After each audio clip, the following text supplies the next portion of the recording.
Alright, we're here at the Shed for another episode of the ShedCast. This is the official podcast of Shed Sports. I'm here with my co-host Tony Gambliani. You can find him on Twitter at TGambles. Tony, what are your plans for the weekend? Well, me and a couple of the boys going up to Michigan, gonna go gambling. We're looking forward to it. Gotta get back in the groove of things. We got football coming up. Oh, and also NFL Hall of Fame game tomorrow. Oh, I'm pumped. I know. Let's get it. You got any tips for the gamblers out there? Yes. Don't bet on NFL preseason football. That is my only bet. But if you are going to bet the under. I'm going to tell you, Hall of Fame game, teams only have had about 2 weeks of practice. There might not be a lot of scoring. We're going to see rookie Drew Lock tomorrow. But I'm really excited about that. But just don't bet. And the one time that taking the under is okay.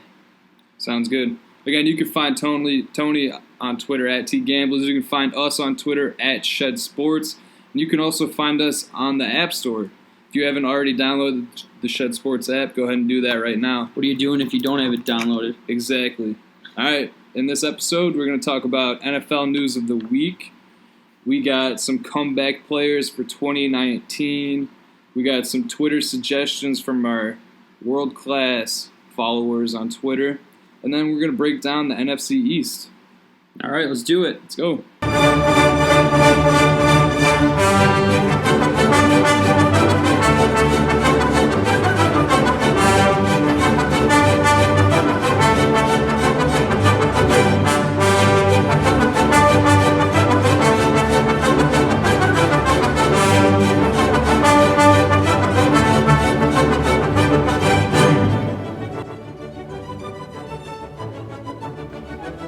All right, here we go. News of the week. So we got, first up, Mike Thomas. He's getting fucking paid. I'm talking bags. Absolutely paid. Jalen Ramsey backed the Brinks truck up, but realistically, the Saints just did this for Michael Thomas. Holy shit. So if you haven't heard the news already, he's getting a 5-year contract. He's getting $100 million. You heard me. $100 million. For a receiver. We're not talking no quarterback or offensive lineman. A wide receiver. Yes, or a linebacker. And he's not even one of the best. He is one of the best. He's one of the top four. But he's not Odell. He's not Julio. He's not DeAndre. I mean, Antonio's kind of up there. This is more than Antonio's deal on an average salary. But and he's getting $61 million guaranteed. That's a lot of money for guaranteed. Yeah, I agree. That was absolutely absurd. Kind of good, though, because especially if you pick at the end of your first round, you get, you're pretty much glad drafting Michael Thomas now. He's going to be motivated to get back on the field. He's happy. Happy players usually means happy fantasy points. Yeah. But yeah, that's just a good thing to see. I like it when players get paid. He's very consistent, too. Yeah, and he's young. He's very young. I don't think he's missed a game yet, has he?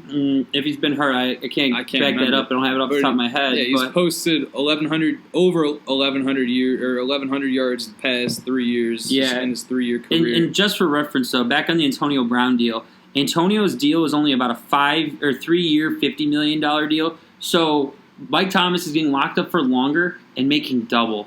Oh my goodness! With only $30 million guaranteed to Brown, so Mike Thomas got a huge deal. Now he might not earn all that $100 million. That'll wait to see. There's some incentives that are kind of 61 of it guaranteed. Yeah, there's a little bit of a performance pay adjusters. So we'll see really how that goes. But yeah, Mike Thomas getting paid really, makes you feel comfortable drafting him. But I think this might hinder the Saints in the long run. Yeah. I mean, the Saints are definitely in a win now deal. They have Kamara and Marshawn Lattimore on rookie deals. So we'll see really how this affects maybe their contracts if they let one of the two walk. But a couple years ago, the Saints had to get rid of one of their premier offensive linemen, so they were able to pay.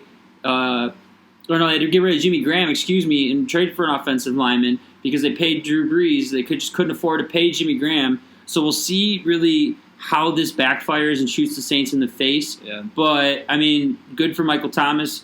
Maybe bad for the Saints. Yeah, maybe. But, I mean, that's the price you got to pay for an elite talent like that. Yeah. Just to reiterate, $100 million. You know how many 4-for-4s from Wendy's that is?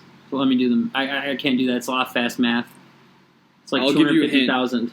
No, right? it's $25 million. 25 million. Yeah. Or yeah, that's what I meant. million. Forgot to carry the zero. You know how many fries that is total? No. No, I don't know either. Okay. Probably like. Well, fries are like $1, so $1 million. Well, how many individual fries though? Like, oh, Jesus Christ, that's got to be damn near. Well, you get, let's say, you probably get like 40 French fries and like a small fry. Yeah, so yeah, about that. So 400 million, or 40 times 25 million. That's like no, not times 25 million. 25 million. Yeah. Oh, I thought you were just talking about buying regular French fries. But anyway, so this is going to set a new floor for wide receivers, as we've seen with other similar NFL contracts. So we'll see really how that pans out for guys like let's say Jones, Julio, who's trying to get a new extension, and who's not in a holdout, by the way. He's just not showing up to camp because he doesn't want to play in preseason. So that's another question. But really, most notably, Amari Cooper. This brings up our next topic, though, how the Cowboys are not even close to signing Zeke. He's, quote, training in Cabo, which he's just the only training I know is the act of lifting your glass up off the table into your mouth he's while you're doing in Cabo. 12-ounce bicep. Yeah, 12-ounce bicep curls. Yeah. I mean, nothing wrong with that. Yeah. I'm not going to judge him for that. He's just taking some time off in Cabo, enjoying his time. He'll be back. I mean, he might not play, but he'll be back. Yeah, he'll definitely be back. I don't know if we'll see him at all this preseason. He might take the Le'Veon route and just sit out and show up at knock on the team's door on Labor Day, week before the season starts. But I definitely expect Zeke to play this year. He's not going to hold out 2 seasons. This year, next year this time, if he's doing the same thing, I'd worry a little bit. But still take Zeke in your top 4. They hope he gets a deal done. What do you think about Jerry Jones' comment on the situation? Yeah, how they don't need a running back to win the Super Bowl. I think it's bullshit because Emmitt Smith won them Super Bowls in the 90s or 80s. Do you think he just forgot about it or what? I have no idea. I mean he's that guy's pretty old. Yeah, he's pretty old. I mean, maybe he's got some memory loss coming in. Yeah. But I don't know if Zeke should get paid that much. I mean, I think they also got to extend Dak too. Yeah, I think Dak should do what a quarterback should do and take a pay cut so he can have offensive weapons. Yeah, and plus he's really not that good in general. Yeah. But I mean, it's the Cowboys and they have to pay their quarterback. They do. The quarterback of the Dallas Cowboys is probably one of the most iconic positions in all of sports. Maybe besides starting first baseman for the Yankees or the Dodgers or something. Center for the Lakers. Yeah, or center for the Lakers. It's just or one point guard for the Phoenix Suns. Shout out Steve Nash.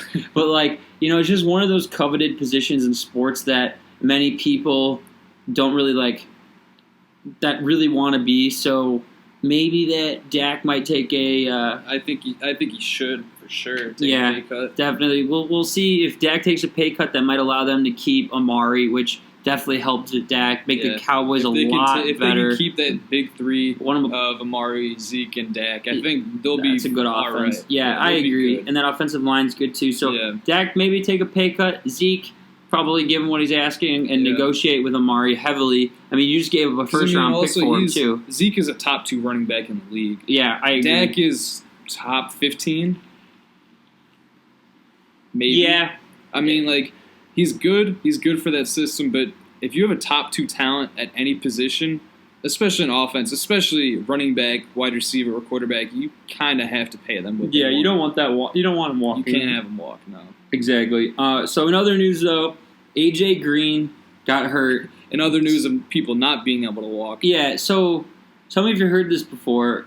A.J. Green with a foot injury. Have you? I'm telling you, death, taxes, and A.J. Green lower body injury. Lower body, most specifically the foot. Lower legs. Whether it be ankle, the turf toe, ankle injury foot. Last year. He had toe surgery. That dude's got some bad feet, man. He should get it amputated and just get fake legs. Yes, exactly. That'd probably be better. Who's that Olympic Oscar runner Pistorius. that killed his wife? Yeah, Oscar Pistorius. But crazy that A.J. Green's hurt. They also said before his procedure was taken that he might be ready for week 1. We got roughly, 5 weeks, 4 weeks to week 1? I don't buy it. He might be ready, but he is going to sit games out this season. Yeah, I mean, 6 to 8 weeks, they said. Season starts in 5 or 6 weeks. So, just, that's not going to happen. It won't happen. he just had ligament surgery. Really, any surgery, you can't come back that quick. Especially someone who has so much history of being injured. And he's the north same of 31. area. I think he's 31 now. But he's just old. I mean, you hate to see it because he's such a good wide receiver. And he was such a sleeper value. I know this in the third round he was going in drafts, which for his value was absurd. So if you've already drafted in a best ball league or whatever, it kind of sucks for you. Yeah. But, I mean, he should be back maybe midway through the season.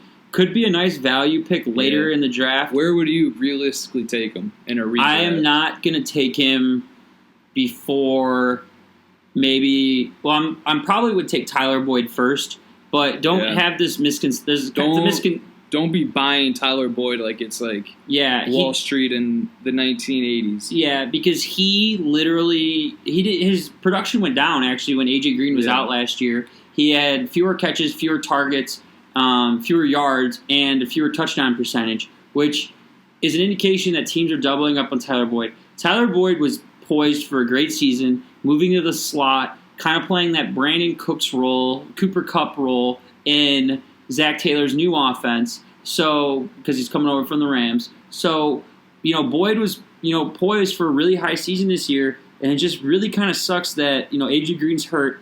So Boyd will be drawing a lot of double teams. It hurts the whole Bengals offense in general. I was up until this injury, I was a big proponent of the Bengals being the whole offense being a sleepy good offense. But then their offensive lineman that they drafted got injured. Yeah, that was in the AJ spring. Green is injured. Yeah, but the Redskins are shopping Trent Williams, who's a top offensive lineman in the league. Maybe the Bengals should definitely try and trade for him to get a little bit better. But I mean, this just hurts the offense a lot. Their defense is terrible, so they're going to be passing them. They're going to be down a lot. Throwing the ball all over the yard, so that definitely would have helped Green. But, I mean, you can't score fantasy points if you're not on the field, so we'll really see what happens with that. So where are you drafting him, though? I mean... I think in the 6th or 7th. No, that's still too early. Because in the 6th and 7th, you're looking for a guy that's a flex, maybe a quarterback. Yeah, I mean, if you have maybe AJ Green, realistically, he's going to play a little more than half the season. He's probably going to play 10 games. I'd say that's a fair assessment. Yeah. So if you have AJ Green in the flex for those last 10 games, your team will be pretty good, depending on who you draft, obviously. Before that, I agree. That could be, load up on running backs early, grab him. I was going to say probably about the 8th round. I mean, there's going to be people reaching for him, though. Yeah, you look at guys, though, last year drafted in the 8th round, most notably Julian Edelman, who had that 4-game suspension. So you think a talented receiver that misses about 4 games, that's pretty solid. Yeah. I think he would go before the 8th. I mean, I still think, though, I might take guys like Will Fuller over him right now. Over AJ Green? Right now, yes. Will Fuller is fully healthy and cleared. I might take Kiki Kuti. That's interesting. I think probably I would not. have Kiki. I'm not taking guys like Jamison Crowder before him. I would take Jarvis Landry before him. Don't draft Jamison Crowder at all. I would take, a slew of guys. Probably his comparison, I'd say, is probably like a Sterling Shepard where you're drafting him. I mean, the thing is, when he's healthy, he is a top 15 wide receiver. Certainly. I had him on my team last year. Even if he's only playing 10 games, if you crunch the numbers on that, which I'm not going to do, he's so solid. Yeah, I agree. I think 7th, late 6th, early 7th, I think that's where he's going to go, unless we get some other news saying that he'll be out longer or he'll be completely healthy, which I don't see is going to happen. If anything, the situation will get worse. So, I mean, as of right now, I think late 6th, early 7th, I think, is realistic until we hear anything else. Yeah, I agree. I mean, we'll see, though, how recovery goes. But, speaking of receivers that are going to be out for the first couple games of the season, Golden Tate. Now, this even hurts the Giants even more as they had Corey Coleman go down. He's out for the season already, which, I mean, you weren't going to draft him either way. Yeah. But if only the Giants had like an elite wide receiver that could come in and really do some damage. Maybe on that help offense. Daniel Jones progress a little bit. Yeah, too bad they don't have one of those guys. And I really can't think of any that come to mind, really. Can you? Like Jarvis Landry? I don't know. Yeah, there's another guy in the Browns that they could have had. I think his name is Odell Beckham. Callaway? No, I think his name is Odell Beckham. I wish they had Kajus. him. Oh, yeah. They had Kajus did be over. Yeah. But, yeah, so the Giants, this helps one guy in particular, and his name is Evan Ingram. Oh. He is now my tight end 4 heading into the season. I like that pick. I put him over. I really like that pick. Yeah, I put him over O.J. Howard now.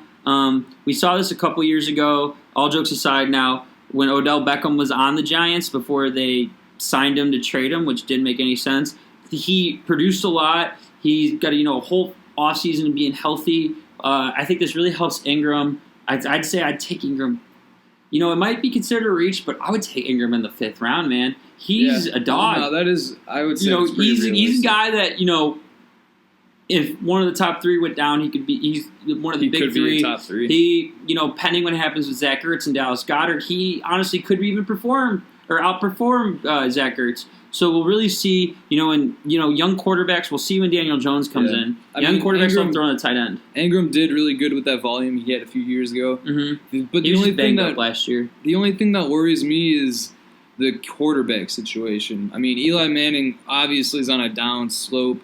We don't know how good Daniel Jones is going to be. You got to throw the ball, though. They're going to be losing every game. No doubt. But, I mean, they're going to give Saquon his carries. Mm-hmm. And I think Saquon will be a little less effective or efficient than he was last year just due to the fact that so many players on that offense are injured. They know what's coming. It's going to be a run from Saquon or a pass to Saquon.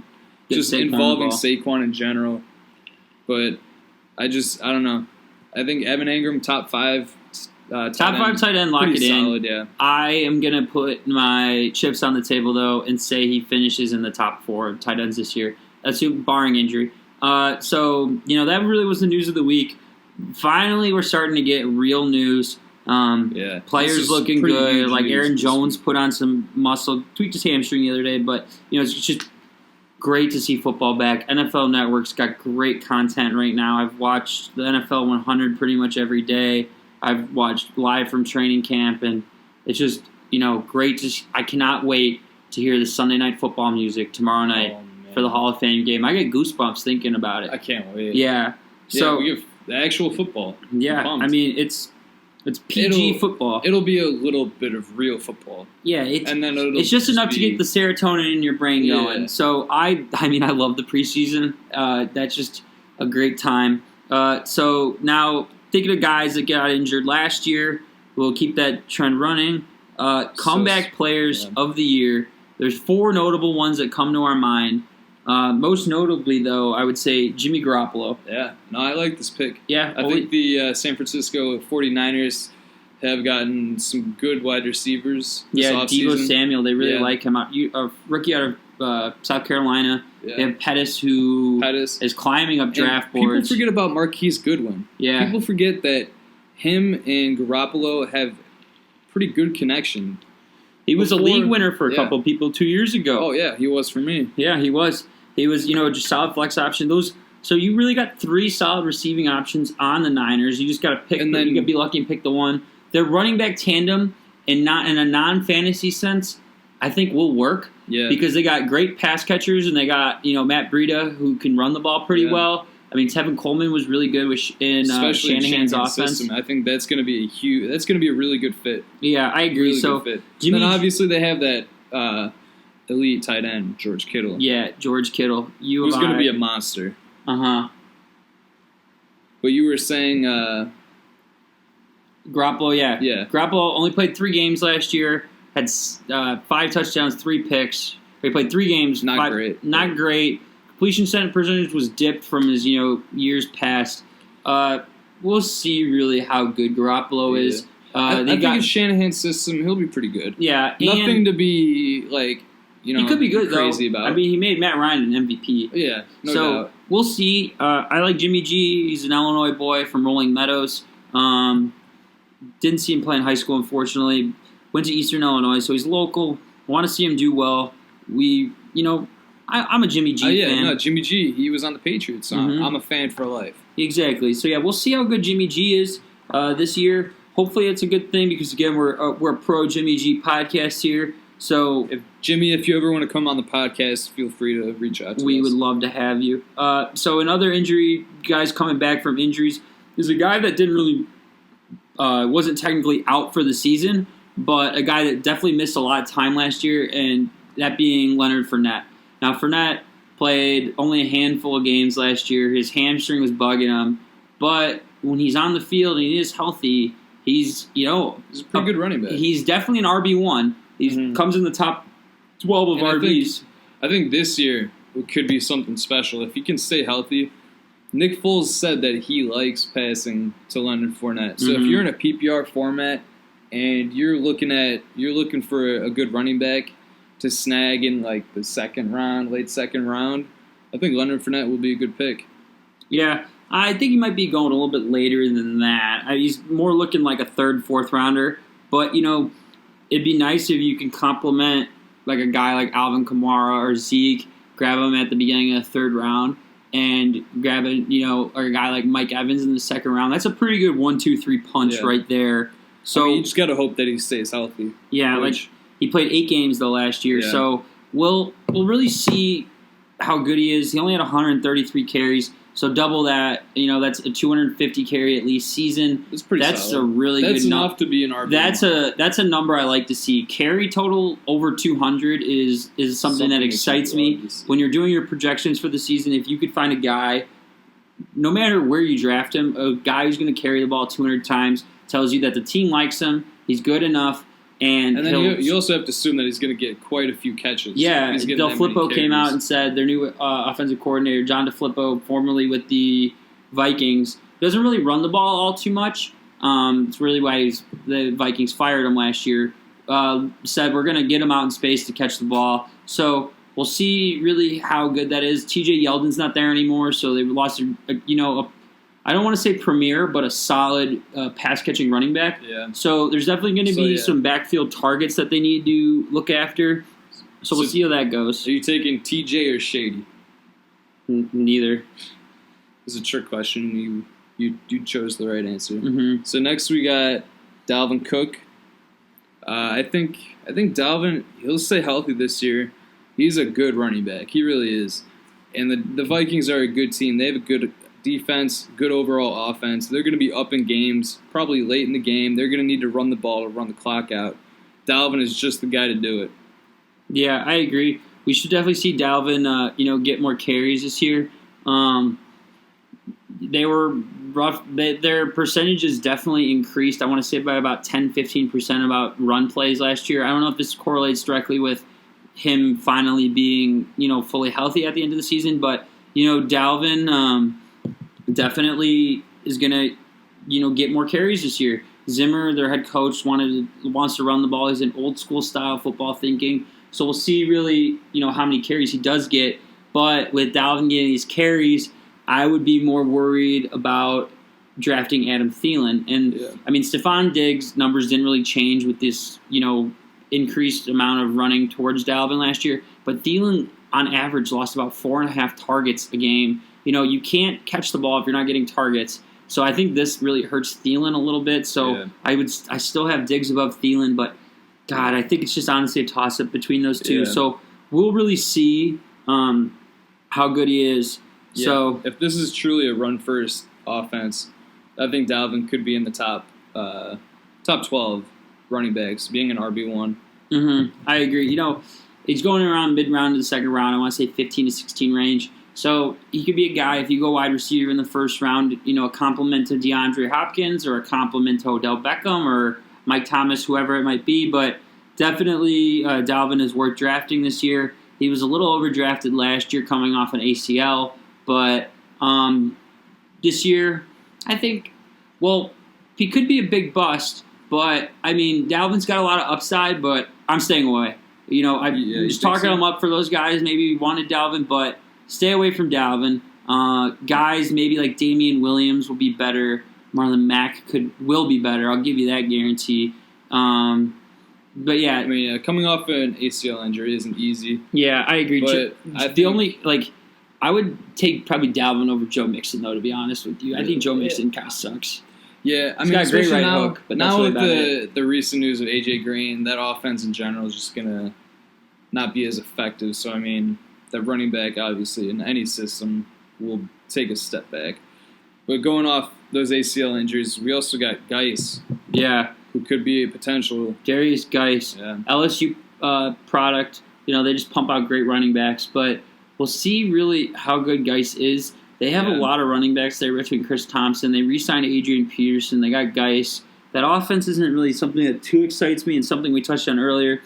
They're going to be probably trading Trent Williams, hopefully to the Bengals, to give Joe Mixon a little bit more confidence and protect Andy Dalton a little bit. But that's a guy that really he excited me going into last year. Yeah. This year, you just never know. This year, I'm going to stay away. Yeah. I mean, I hope he does well. I love the SEC. I wish him the best, but this is a guy I'm staying away from. He just seems like he's being overdrafted. He's being drafted around the guys like Mark Ingram, who I'd rather take Mark Ingram every single time over. Especially like AP was a solid running back last year. He was serviceable. He was a guy that you kept on your roster. You might not have played every week, but I mean, when the Redskins had a favorable matchup to run the ball against. Did you hear the news about him recently? Yeah, he's broke. Yeah, he's broke. He's going to be running his ass off. He needs endorsement money. Yeah, he needs some money. So I mean, shit, we might see an MVP season. Well, yeah, I mean, if I ever have camels at my birthday party for my 30th birthday, just shoot me there because I'll be broke the next week after. Like, this dude's birthday party was the most extravagant thing I've ever seen, and now I understand why he's broke. Yeah. All right, so let's get in some Twitter suggestions. We had Kyle Frank at Wartheus7447 ask about some of the best non-QBs, non-kickers, age 35 and up. I'm pretty sure that's a troll because there's like nobody.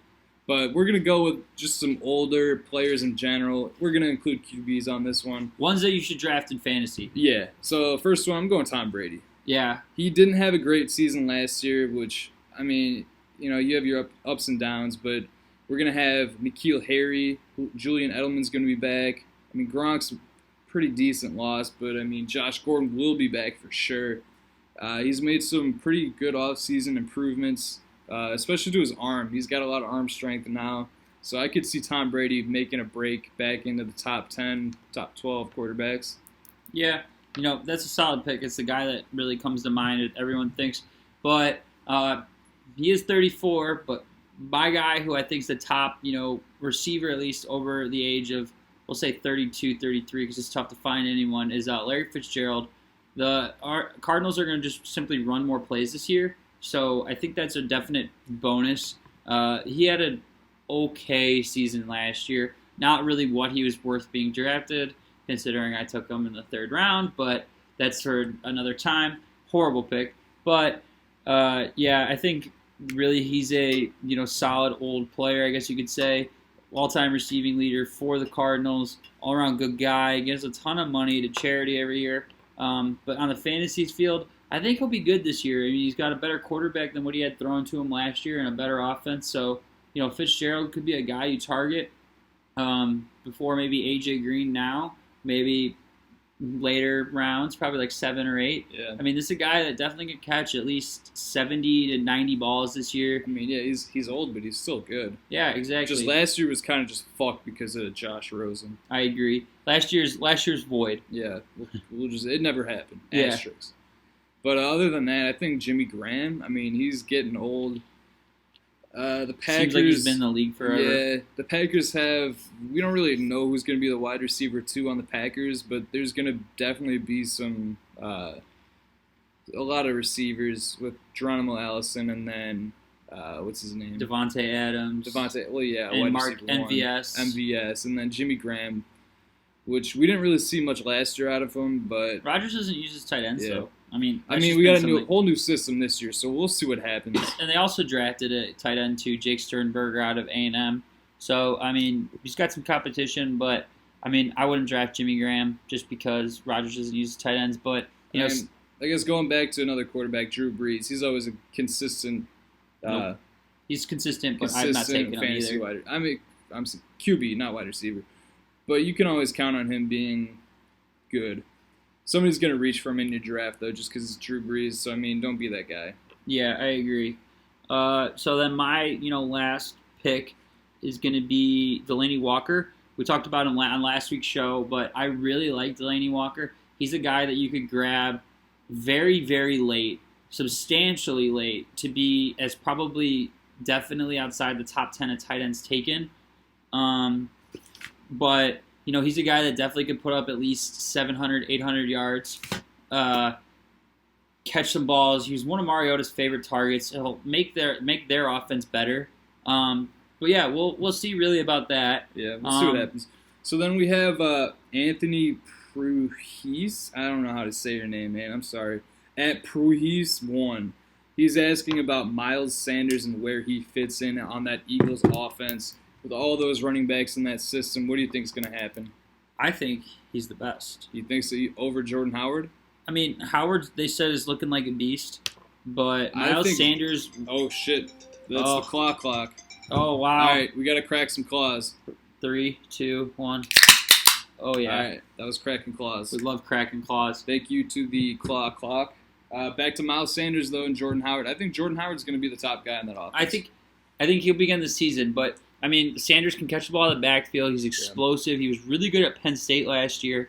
Penn State running backs do good in their rookie year, with recent memory being Saquon, but... I remember that. Yeah, I think Shed Scene, you remember that?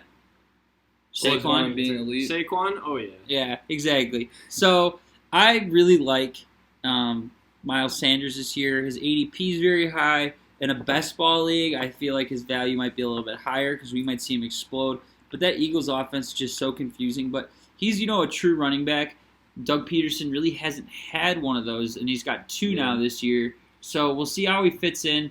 They got a great offensive line, too. That's what I'm thinking for Jordan Howard. That offensive line is going to be way better than the Bears. Yeah, but think about this, though. The Eagles' offensive line is so good. They traded up to grab one of the better offensive lineman prospects in the draft, and he might not even play this year because they're just so loaded. They're so deep. Yeah, they're deep. They just, even if a guy goes down. Deeper than a V-neck. Yeah, deeper than a V-neck.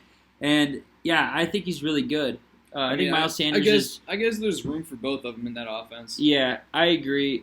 He's probably one of the higher. I'd put him at RB3 if we're talking about rookie running backs this year, behind Josh Jacobs in Oakland and David Montgomery for the Bears. But I can see it. We'll see really how good Miles Sanders is, but I think he's a guy that you should definitely target. Yeah.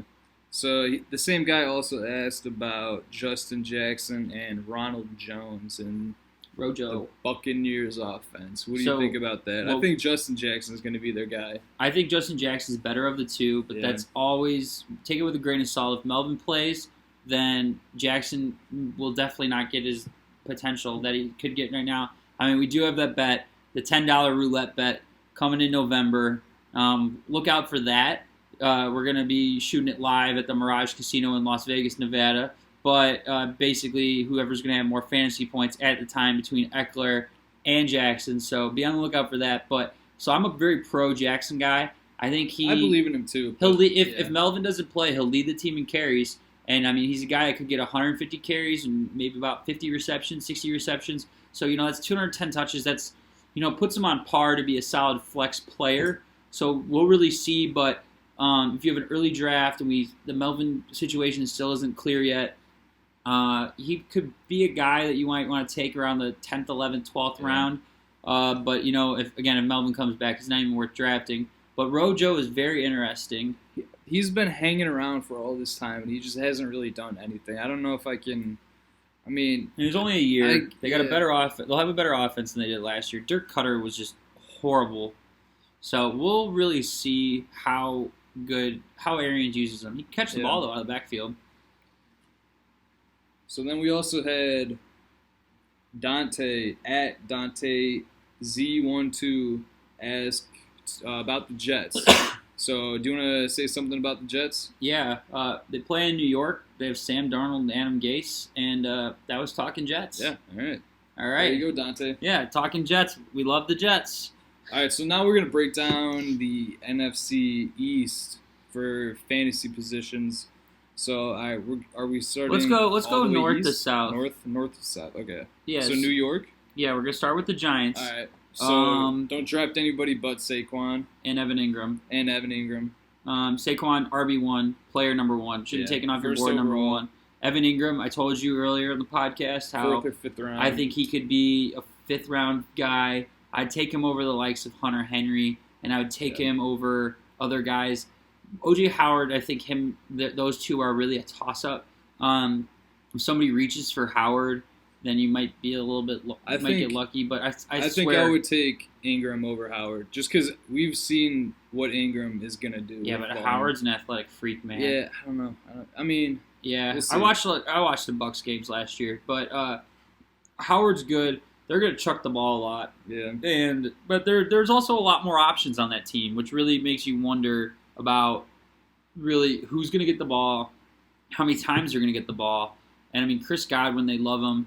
So that worries me, but we'll really see Evan Ingram hopefully blossom into being the tight end 4. I think really he's locked to be a tight end top 5. So, that's a guy definitely to target in your 5th or 6th round. But other than that, Sterling Shepard has some value late.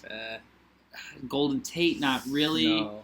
Sterling Shepard. I mean, Golden Tate. I'm still waiting on Sterling Shepard to see if he's actually good because there's a lot of talk on him always being good. But I just don't think that he might have value. He could be good. I don't think he will. The only reason he could be good is because they got to throw the ball so much because they're going to be losing it. But I mean, who's going to throw the ball? They got Eli. It doesn't matter. I mean, look at Nuck was a top 3 but that's QB. We're talking about the best wide receiver. I know, but I'm just saying, like you got to throw the ball if you're down in games late in like the second half.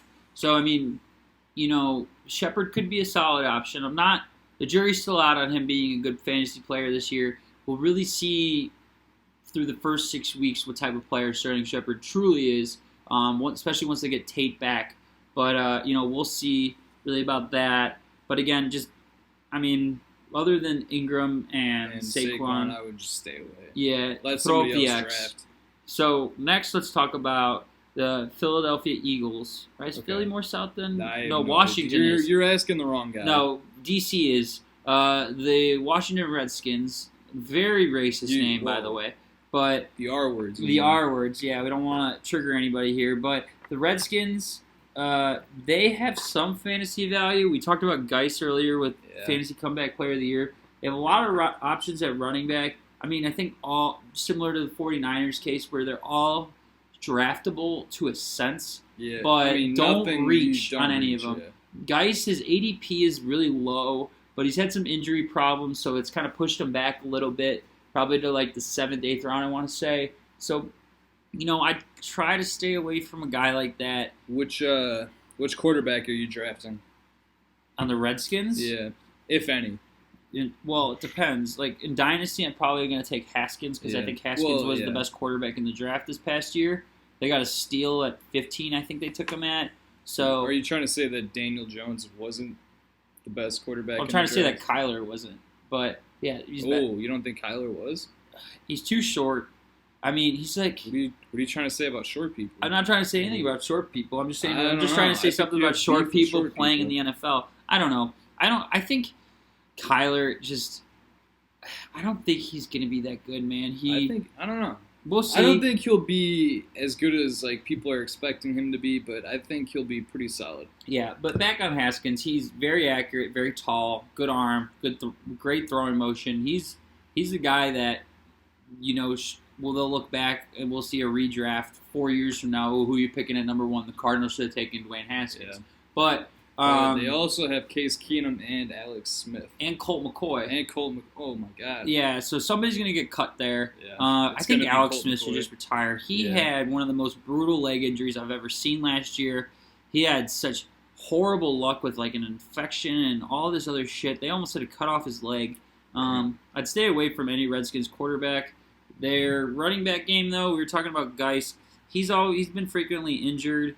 We'll really see how good... I mean, if Geis ends up not being effective at all, I think AP could be another top 20 running back again. Yeah, Maybe. You're saying he's a low-end RB2 at that point. Yeah, I mean, he's old, but again, he needs money. He's going to be running his ass off. Yeah, we'll see. And then they have Chris Thompson, who's, another great pass-catching back. They also have Samaje Perine. His brother's better than he is, but I don't really think he's that good. Their wide receivers are really no one to There's nobody. Josh Jackson and Paul Richardson. I'm not drafting anybody. Either any am I. Wide receiver. Trey Quinn, no. The only guy out of the receiving end I would take is Jordan Reed. Jordan Reed, I mean, when he was healthy a couple years ago, was considered to be one of the better tight ends in football.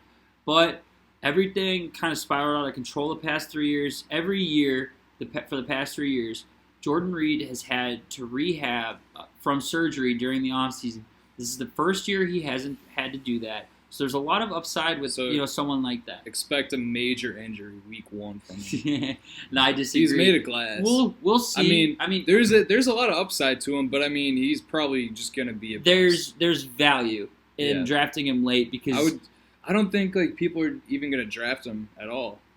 No, I would take him. I would take him. Late in the draft, I would take him. But I mean, he's wide receiver. I think he's probably tight end 10, 11, right around where Delaney's going. I still would take Delaney over him, but I mean Jordan Reed to keep doing that. Jordan Reed worries me just a little bit, but I mean he could have some value late. He might be a guy that you could draft as your backup tight end, but we'll always see about that. But I mean, like the Giants, the Redskins really don't have too much to write home about. Their defense is kind of bad. Yeah, I mean, there's really nothing that... They do have Ryan Kerrigan, who's probably one of the most underrated defensive linemen in football. But besides that, I mean, they really don't have much else. So let's talk about the Eagles because the Eagles are fun, and they've got, a lot of guys that are draftable this year. Their wide receiver core is so deep. And they got, Carson Wentz, who I think should be quarterback 6, maybe. I think I'd put, Mahomes, Luck, Watson... Matt Ryan. Are you expecting him to play that many games though? Well, I mean, you draft guys that are going to play the whole season, in my opinion. So I don't think Wentz will play the whole season. We'll see. I mean, that's kind of like a tough statement to say, though. Yeah. So, but if Wentz does play the whole season, he was going to be the MVP a couple years ago. But I mean, tore his ACL against the Rams. We'll really see if Wentz is able to stay healthy. I like Wentz. The league is better with Wentz. I hate the Eagles, but I mean, the league is better with Wentz. Yeah, the Eagles are almost as bad as the Cowboys. Yeah. Actually, they're worse than the Cowboys, but I just hate the Cowboys. Talking about the team or the fan base? No, Eagles fans, I'm sorry, you guys are the worst. Yeah, I agree. Cowboys fans are pretty bad too. I think it's those two fan bases that just. I feel like they just go at each other too. Yeah, they're big time rivals. They feed into each other.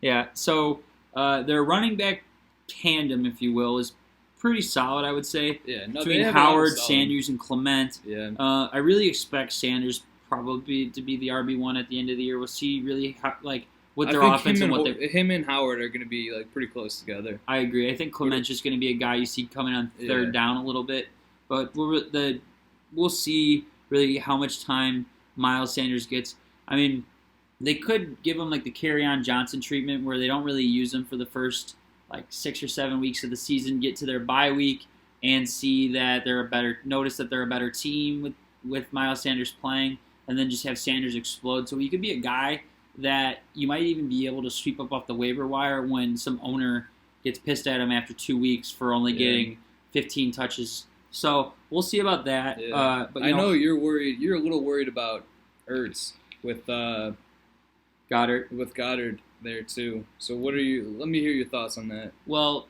so Goddard was a rookie last year. Right. And it just seemed like Ertz got vultured a little bit of touchdowns to the tight end position last year. They spent a first-round pick on Goddard. Ertz is really good. Yeah. But I just don't want touchdowns, the biggest portion of fantasy, getting taken away from my guy, and more specifically, my tight end that I'm grabbing in the 4th round. So that's why I think maybe grabbing another receiver instead of Ertz. Yeah, if you're going to take a tight end, grab Kittle in the third or grab Kelsey at the end of the first, beginning of the second. Like, I think if not, just wait, grab O.J. Howard or Evan Ingram.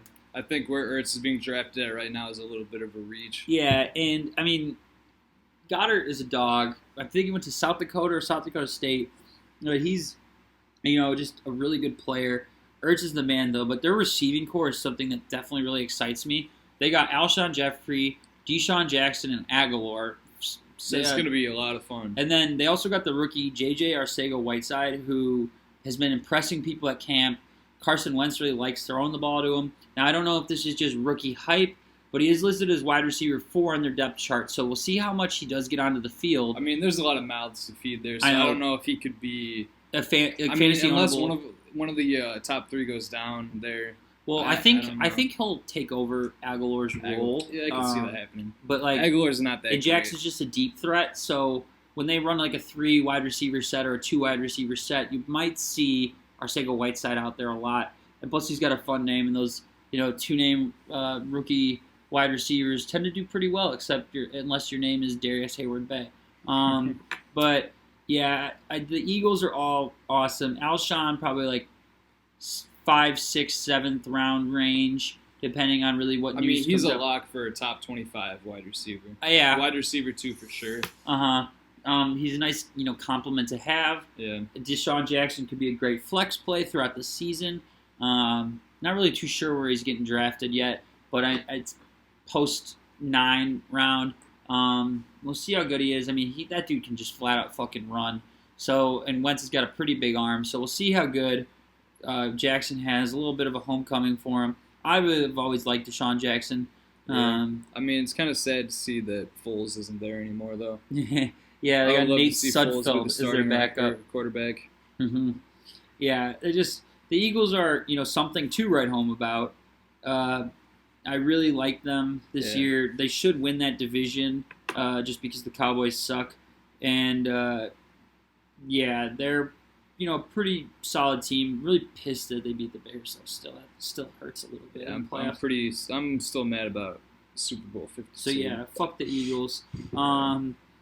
But, yeah, so Doug Peterson, though, great play caller. The guy, I would like calling my plays if I had to, just pick my team from all the players in the league, or all the coaches in the league. But he's a dog. I really like him. So anyway, though, let's talk about the team that should come in second in this division this year, and that being the Dallas Cowboys. We already talked about the Zeke holdout, but if Zeke plays and he reports to camp before you draft, I mean, I think it's a coin flip between him and Saquon, who's the actual guy that you take at first. You really can't go wrong with either of them. Yeah.